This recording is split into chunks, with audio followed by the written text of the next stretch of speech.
Hello, welcome to the Scientific Writing Sessions podcast. I'm Sophie, a scientific writing mentor at Lancaster University's Learning Development team. In this podcast, I will talk to fellow mentors, students and academics about common writing problems and how to overcome them. We will also cover writing tips and tricks, good writing practices and common writing fears. A podcast aims to show how writing is a creative and lifelong and personal process for everyone. So today I'm really happy to have a guest on the podcast. Liying is a fellow scientific writing mentor at the Learning Development team. So hello, Liying. Hi. Really happy to have you here today to hear about your kind of educational journey and writing experiences, and also some of the advice you might be able to give to anyone who's listening, really, about writing. So first question is, what is your favorite writing setup? Do you have like a good way of kind of getting yourself in the writing zone? I think my setup is not so special, just like the big monitor and my gaming clicky keyboard, because it sounds so satisfying. It gets me into the writing mode. Mm-hmm. And definitely I need a cup of tea or cup of coffee to give me energy boost. And yeah, that's it. Basically, it's just all being cozy and comfortable before I started writing. Oh, okay. And do you write at a certain time of day? Is there a favorite? Not really. Sometimes I don't feel like writing. I just like try to go with the flow. Mm-hmm. And sometimes if I have like motivation, I might just like write for hours. Okay, right. So it depends on the day. Yeah, it depends on the days. Yeah, so you're not really a night owl, or are you a morning person? But I am a night owl. Night owl, okay. And what is your favourite piece of writing, academic or otherwise? Has there been anything that's really influenced you in your writing approach? I think I have two academic books that I think really inspired me. One is from Tony McHenry and Andrew Hardy, which is, the book's name is Corpus Linguistics. Mm-hmm. And the other one is from Paul Baker's. The book name is Corpus Linguistics in Discourse Analysis. And these two, because I feel like these two books, they present the ideas so clearly and they structure so well. Mm-hmm. So that's why I think these two books actually like inspired me in writing. Because you're a PhD student, you're studying linguistics. Did you want to explain what your research is about? Yeah, my research is corpus linguistic. That's how I recommended these two books. So I have three corpora, and one is the one I built, which is Chinese conversations. So I'd had conversations with 100 participants, and I transcribed and annotated them with the framework. And the other two, one is taken from the JESE exam, and the other one is built by another colleague, which is British conversation, British having conversations with other British. So I have these three corpora, and I compare and contrast them to see how people actually achieve different functions in conversations. Okay, so for anyone who doesn't know, could you explain what corpus linguistics is? Corpus linguistics is like we have large set of language data, and then we use these corpus softwares to look at like frequency, collocates, keywords, and to see language patterns and some kind of like hidden patterns sometimes. Okay, yeah. So did you read these books before you started your PhD, or were they part of your PhD process? It's more of my part of my PhD process. Okay. And how did you get interested in linguistics? That's a good question. Actually, I did education in my master, but then in my dissertation, there's one topic I can pick from linguistics department. And then I find that topic is really interesting.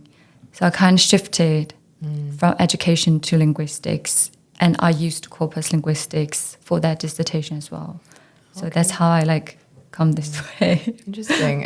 And education to be a teacher? Or, education, like more of pedagogy and like how to design curriculum stuff, things. Right. But I feel like I prefer corpus linguistics. That's why I pursue PhD in Lancaster. Okay. And what was your undergraduate in? It's about in English. Right. Okay. English language. Yeah, English language and like English in business. It's kind of like more diverse. Interesting. Okay. So it's a real journey that you've gone through with different subjects. Yes. Yeah. But still like in the English language subject. But like maybe the focus kind of shifted. Oh, great. And how, so with that writing that you mentioned, but how do you feel about writing? And can you explain, maybe has that changed at all since you started studying or started the PhD? Yeah, it definitely changed. My perspective with writing definitely have changed a lot. So at the beginning of my PhD, I find writing quite daunting as well, as so many other, like so many other undergraduate students. I find writing quite daunting because, especially, you need to like connect your ideas to others. You can't just like share your thoughts and just finish the writing. So you have to build on others' thoughts. So at the beginning, I find it really daunting and challenging. But then, after I like write, continue to write and get feedback from my supervisors, I kind of like gain the confidence. And gradually, I feel like my writing gets better and better, and I have like more and more confidence. So what was the daunting thing about writing for you, mostly? At the moment, or like well, before? Past and now. Past. In the past, I feel like it's, like I said, it's more about like connecting my ideas to others. Yeah. But now I find the most difficult thing about writing, I think it's kind of the same. Right, it's kind of the same, but my perspective changed. It's not, I become more confident. Yeah. Right. Okay. And so could you explain, you mentioned becoming more confident, which is obviously really good. And I think that it's a good sign as you go through your education that you can. But what kind of made you become more confident? Was there a thought process to that, or was there some experience that you thought, oh, I'm not as bad at writing as I thought, or I'm not as bad as communicating as I thought? I think one is the shift in mindset. So at the beginning, I feel like my writing, I have this mindset that my writing is not that good compared to some other people. But then I start to like write a lot, and I get feedback from my supervisors and like others, and they say like my writing is good, and I kind of like gain the confidence.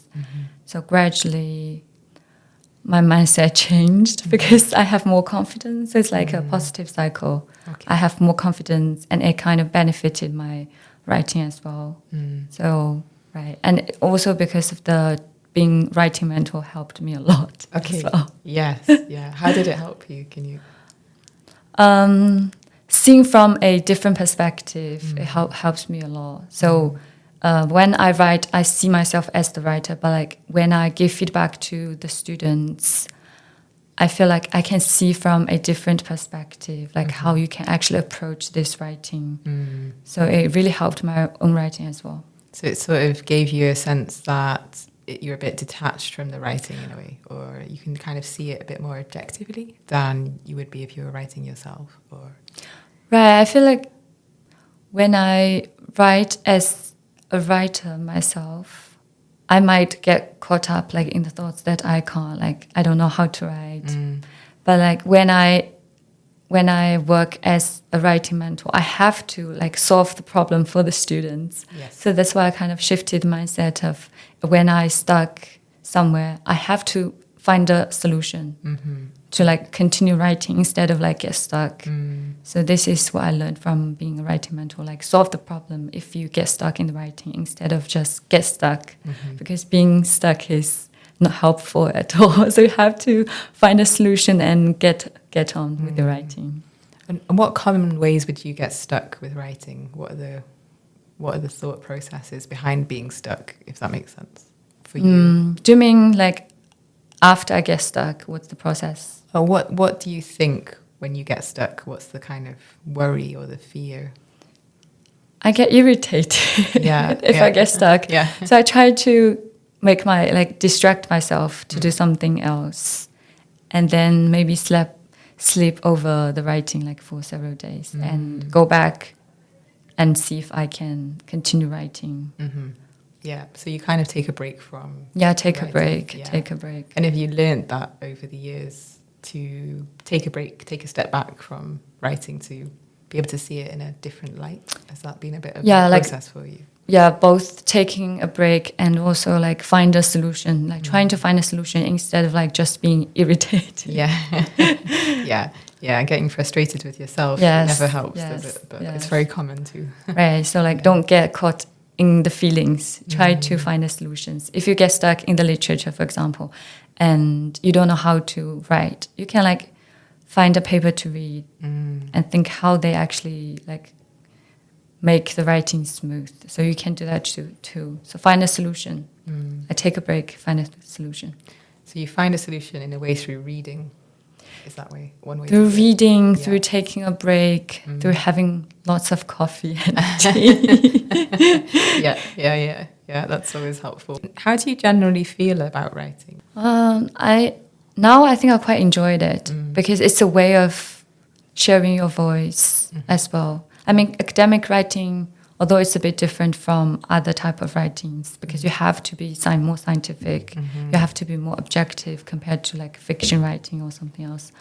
But you still have so much space like to share your own voice.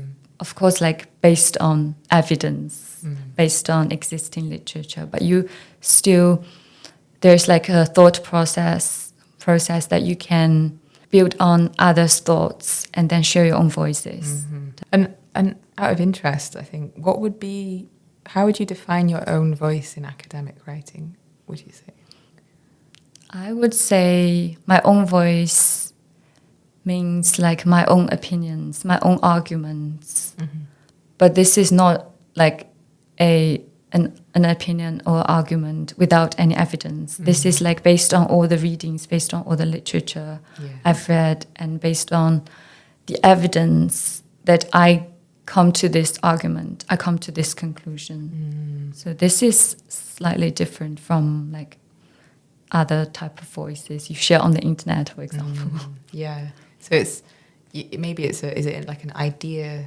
Is it closely connected to that? Maybe your own voice in academic writing that you want to develop? Right. Yeah. I want to develop this area. I want to like come up with novel arguments, novel things. Yeah. I think this is what excites me the most as well. Were there any kind of, I suppose, turning points in your life or notable writing experiences that have shaped, how you've arrived at doing this PhD? So were there any great supervisors or mentors, or did you write something that was really well received or not well received? Was there anything that kind of comes to mind there? Yeah, there are two cases. Actually, one is positive and one is negative. Okay. So for the positive one, I wrote one at the very beginning of my PhD. It's about making the decision of the transcription automated software.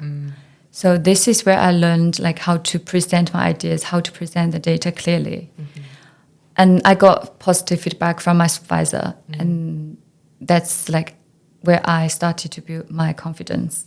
But then I think the second year into my PhD or third year into my PhD, I applied for a conference. So I wrote an abstract and applied for that conference. And I got rejected. Okay. I got rejected. But they didn't give me any feedback. So I asked for the feedback, and they didn't give any. But for the next conference, I revised it. Of course, I feel frustrated, but I mean, like, there's something like not great about my abstract. I need to revise it. So I go back and revise it again, and apply for another conference, and I got some feedback, but this time I won't regard the feedback as something like negative. I just like receive that, maybe seeing from different perspectives how it is, how I can revise it, how I can make the audience and readers understand my abstract and just like improve the whole writing. Okay. And research. So you were still rejected the second time? No, the second time I got you were accepted. accepted. Yeah. Right. Okay. So it's interesting then. with writing, obviously, there's possibly a fear of rejection, I think, with, potential people you can send the writing to, or even if you're writing an essay and you get a bad grade. So would you have any advice on how to deal with that rejection, like with what you just said there? Right. I feel like how to deal with the rejection, the first thing is you have to know that the feedback is not personal. It's not about you as a person. Mm-hmm. It's about your writing. Mm. So don't take it too personally. Mm. I mean, some feedback can be really critical, can be really negative, but don't treat it as personally, because it's just about your writing. So you can improve your writing. Mm-hmm. So first of all, see it more objectively, see the feedback more objectively, and then see if it makes sense. Mm. Yes. So if it makes sense to you, even it sounds a bit critical, accept it and revise it. It would be really helpful, afterwards. Yeah. But if it doesn't make sense, you can ask for a second opinion from your supervisor, from other lecturers, professors, and get a second opinion to see if it makes sense. Mm. Then just learn from the feedback instead of just being frustrated with the feedback. Mm. Yeah, it's really important to take a step back from feedback. Yes. And oftentimes it's important to think, if you get bad feedback, it says a lot more about the person who's giving the feedback, especially if someone is rude or insulting potentially. But it's difficult, but it's good to take that step back, isn't it, and see it as something that you can definitely improve on. Yeah. Right. Have you always written when you were younger too? Was it always something you've done or enjoyed when you were in school, or has it been something you've come to later on in life? I mean, I definitely love writing growing up, but not academic writing. No, I mean, this is a bit different. Imagine, it's when you write as a kid, it's just you can imagine anything. You don't have to build on evidence. Mm-hmm. So it's two different things. Mm-hmm. But I always love writing. Mm-hmm. It's always a way to share your voice, share your opinions, and share the way you see the world as well. So we have some kind of problems that some students have talked about, and we want to just ask, what your advice could be on these different problems, what you would say to anyone who's listening who might have these issues. So looking forward to your words of wisdom on these. I'll just ask you the first one, which is basically, how do you get started on an essay? You can reflect on anything you'd like, where you feel completely overwhelmed with what to do. You don't know how to start. Would you have any advice for those who might experience the same? Right. I feel if you feel overwhelmed by the writing, first of all, take a break. Mm-hmm. As I said before, take a break and then see if you can continue to write. Right. Because like I said before, if being stuck in the feeling of feeling overwhelmed is no help. Mm. So you have to move on. You have to find a solution to move on. Mm. So you can either ask a friend, ask your supervisor, your other friends to see if you can how to move on, how to continue to write. Okay. Or you find a solution by yourself. Mm-hmm. So in a way you're saying there that there's an importance of having a community around you, right, to share your writing with or to talk about your problems. Would you say that's been something that's been important for you too? Yeah, I think it's important. Right, I feel the scientific writing mentor is exactly what the community is. Yeah, student came here and they talk about the problems. Mm-hmm. They have this sort of community to rely on. I think that's good. Okay, so I have another question for you, which is someone who says they don't know how to write an introduction. So what would you say to them about that? How would they start? I would suggest just imagine the introduction is setting the scene. Mm. So before they know how to write each part of the essay, for example, introduction, they have to know what's the function, what's the purpose of writing this part. Mm. Because they need to write this part. It's not because to write more words, it's because they have a purpose in this essay. So they first of all, they need to know what's the purpose of writing an introduction. So the introduction is like setting the scene for the whole essay. So what is the background for your research topic? So the research topic, the background, and then maybe you can outline the whole essay, like the structure of the whole essay, and give readers a general idea of how you're going to approach this essay. So yeah, I would say like setting the scene and outline the structure. That's the main purpose of writing introduction. Could you give any examples of any writing you've done and maybe the setting the scene process for that? Right, setting the scene is, imagine on a stage, you have to have the background, right? So you need to have this background, you need to have this, like, for example, costumes on. This is the background. So, for example, in my own writing, in the background, you have to do some research first. So you do some research in this area if anyone has done something similar, but you have to like differentiate this from literature review, because this is just like setting the background. So giving, for example, let's take an example of writing a paper on corpus linguistics, approaches in corpus linguistics. And in the introduction, you can say there are like many types of approaches in corpus linguistics, and maybe briefly mention them. And and then just outline the structure of the whole essay.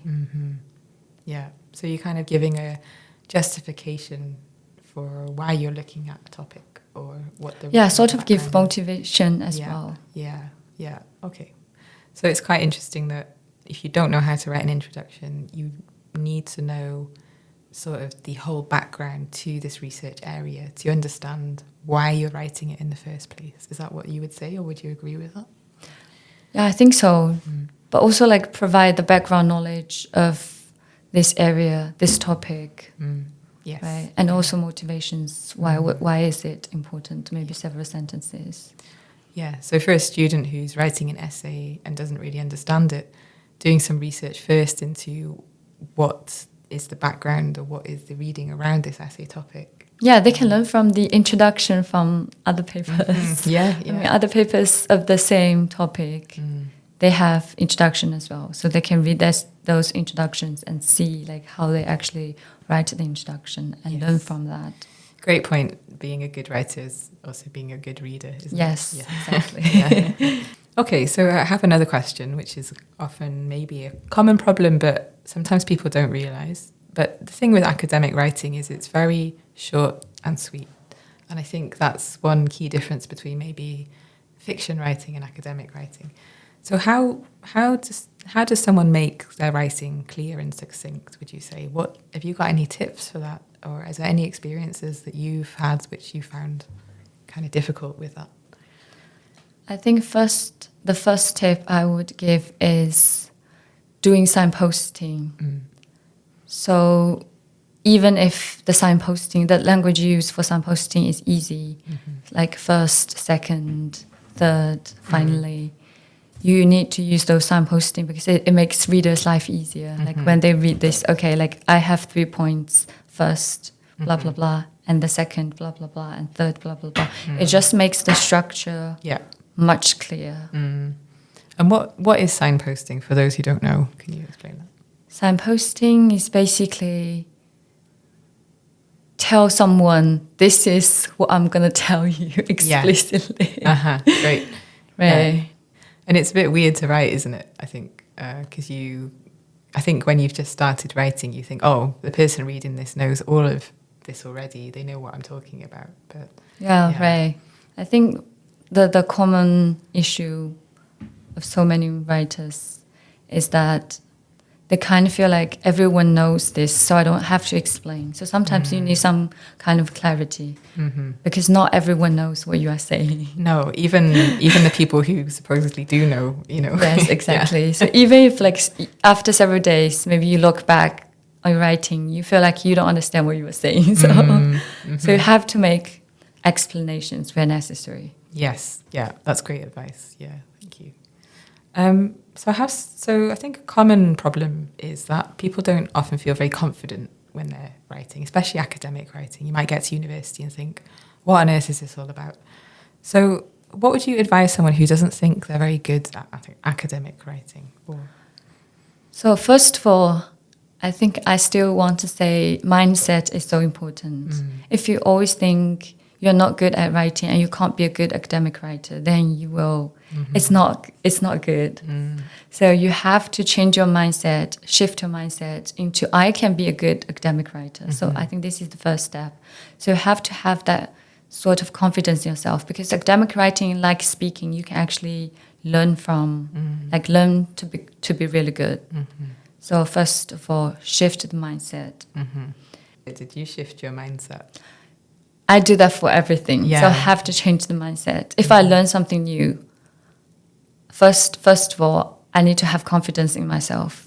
So I need to shift my mindset. I believe in myself. I can do it. Then I can do it. Yes. It's like fake it until you make it. Yeah, and that's the thing. People think they can't do it, but everyone can. Yes, everyone can do it. Actually. Yeah, that's great.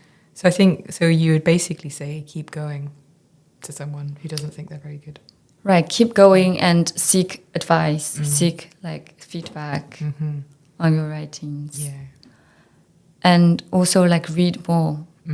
Learn from some papers, some academic writings you find really clear, like really structured, and learn from them and try to like apply those things to your writings as well. And important to see that everyone isn't automatically good at writing, especially academic writing, and that it's definitely a process. Yeah, it's definitely a process. No one's good at writing. No one's born good at academic writing. That'd be really scary, wouldn't it? Like a 4-year-old. Right, and it definitely builds on like experiences, like other fiction writings. Academic writing also builds on experiences, experiences with reading, experiences with like writing. Yes, yes, definitely. Writing is, who you bring so much of yourself to writing, don't you, as well? So all these the emotions and your experiences does shape how you write. So I think it's important, even in scientific writing, it is a big part of it, isn't it? Yes. And then probably finishing on a bit of a boring one, but it's quite common, I suppose, is somebody asked, how do I structure my dissertation? How would you do that? Dissertation, the structure of dissertation might vary across like different subjects. But in general, I think the structure is usually like starts with abstract. So it's like a good summary of the whole dissertation, and then moves on to introduction. Like we've mentioned before, it's like setting the scene. Yeah. It's providing the background, mentioning your motivation, and then moving to literature review. This is where you discuss what have been done in the literature, what is the existing literature, and based on this literature, what is the research questions? Maybe there's a gap you need to you want to fill, so that's why you do this research, right? And mention research questions, and then move to the methodology. This is where you discuss how you're going to address these research questions. Yeah. So what specific methods, participants, materials you're going to use to address these research questions. So after methodology, you're going to move to the results, because if you use these methods, you definitely have some results. So results is where you present your data. And after you present your data, you move on to the discussion. So discussion and results is a bit different in terms of the discussion is you discuss the results relevant in relation to the existing literature as well. Yeah. So results is more about like presenting the data. And then after the discussion, you move on to the conclusion. So it's a sweet and short summary again, like of the whole dissertation, and then the references, or if you have any appendix. So I think, but it may vary depending on the subjects. Definitely check the guidelines of your department before applying this whole structure. Yeah. They're going to take your words as gospel, and Right. Do check with the department. Check. Yeah. So easy then, I think, writing a dissertation by the sounds of it. But yeah, no, it's definitely a long process. But I think what you were saying is breaking that down into those sections as well is important too. Yes. And yeah. Seeing the whole dissertation as a whole is like really daunting. It's really scary. But after you break it into like different parts and you start to write like each part, and then they come like as a whole, then you're finished. Yes. After many probably late nights and worrying, but yeah, it's definitely something to be proud of, I think, isn't it? When you finish, is that what you think as well? Yeah. Do you feel proud of your previous writing? Do you look at it ever? Or? Yeah, some of my writings, when I go back to read them, I do feel proud. I was like, how did I accomplish this whole thing? Yeah, it's amazing, isn't it? Yes. Yes. Yeah, it's weird to see it a bit because you're so in it when you finish it, and then a few years later you look back at your writing and think, oh, that was a lot of work, wasn't it? Yeah. Yeah. Excellent. Well, thank you so much, Liying, for coming on the podcast, the Scientific Writing Sessions. It's been really great to talk to you. Thank you for having me. Yeah, I just want to finish today with a small quote from the writer Ursula K. Le Guin, who was a famous science fiction writer. And she wrote that writing is an art, a craft and a making. And that is the joy of it. To make something well is to give yourself to it, to seek wholeness, to follow spirit. To learn to make something well can take your whole life. It's worth it. So yeah. Thanks, Liying, for coming on today. Thank you. We hope if you have any problems or questions, you can write into us or do book a session with the Scientific Writing Centre in the library. So yeah, thanks. Thank you. This podcast has been produced with Lancaster University's Learning Development Team, which are based at Lancaster University Library. With special thanks to Dr. Louise Innes and Dr. Beth Caldwell for their support for this podcast. I'd also like to thank the other scientific writing mentors who have supported this podcast. The Scientific Writing Centre is a place where any undergraduate student from the Faculty of Science and Technology or the Faculty of Health and Medicine can discuss their scientific writing with a trained postgraduate scientific writing mentor. The Scientific Writing Centre is not a class or a course, it's a one-to-one appointment, which takes place on campus in C130 in the library. Appointments can last up to 45 minutes. To find out more, please go to www.lancaster.ac.uk/library/learn.